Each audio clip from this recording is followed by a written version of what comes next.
In a moment, we'll be joined with a panel of experts, but first, this report.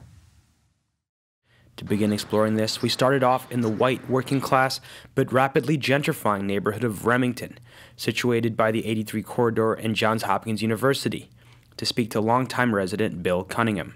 Is that if we are in a neighborhood that is not one of the most disadvantaged neighborhoods in the city of Baltimore, that there is a major problem with the fact that lead paint is not being enforced in the state of Maryland. This is one of the properties that I straight up told them that it is tenant occupied. It's not lead paint certified.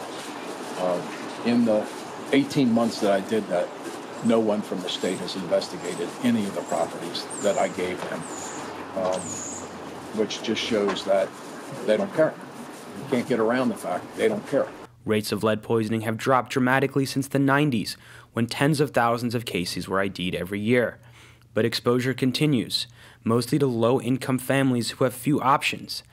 The hardest kind of property to find if you're a low-income renter is the property that will fit you and your kids. So there's a scarcity of family-sized property, and that the ones you can get at a low rent are typically substandard. And then the people who are looking for that housing typically are already in a cycle of eviction.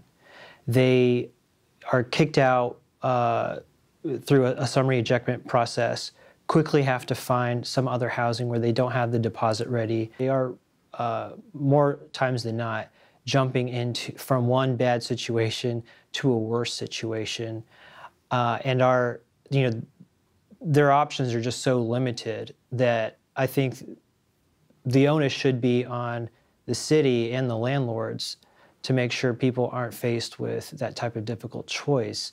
We're not doing enough to give affordable housing to the folks who need it most, the folks with children who are at risk for lead poisoning. So we need to do more just to make sure that the housing stock in the rental market is habitable, is safe. That's the promise that we presume under a law.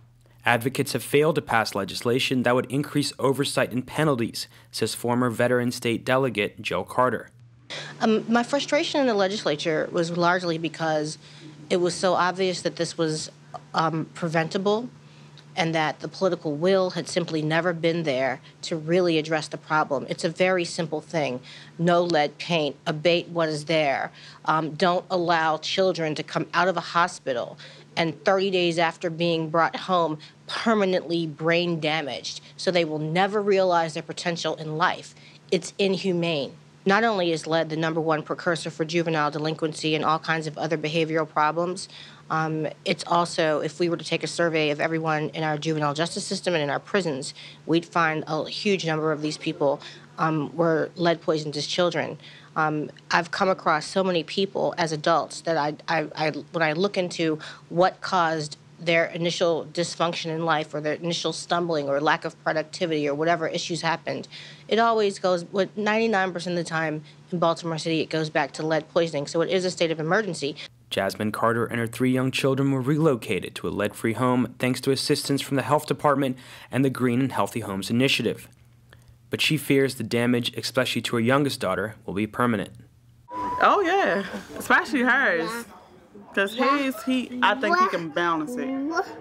My oldest daughter, she can balance it. Her, no. I think this is the one I'm going to have the most trouble out of. I guess it was because she was so young at the time. She was so young. No, what's up? She was so young at the time when it happened. So now. For an extended version of that report and much more, you can check it out at therealnews.com.